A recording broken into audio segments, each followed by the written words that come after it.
Perseteruan Denise Caryesta dan Dewi Persik kini telah memasuki babak baru. Seperti diketahui, perseteruan antara kedua berawal ketika Denise Caryesta menghadiri salah satu acara yang dipandu oleh Dewi Persik. Namun naas, buntut polemik tersebut bahkan membuat hilangnya akun Instagram Dewi Persik yang menimbulkan berbagai reaksi dari Denise Caryesta. Wanita yang akrab disapa DP itu lantas mengalihkan aktivitas di media sosialnya ke aplikasi TikTok. Di sana ia menjelaskan alasan mengapa akun Instagramnya yang sudah centang biru bisa hilang dan kini tak bisa diakses.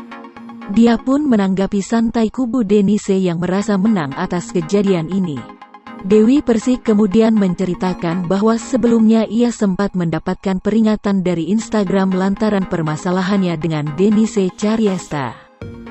Bahkan DP menegaskan tak terlalu masalah bila akun Instagramnya itu tak bisa kembali lagi.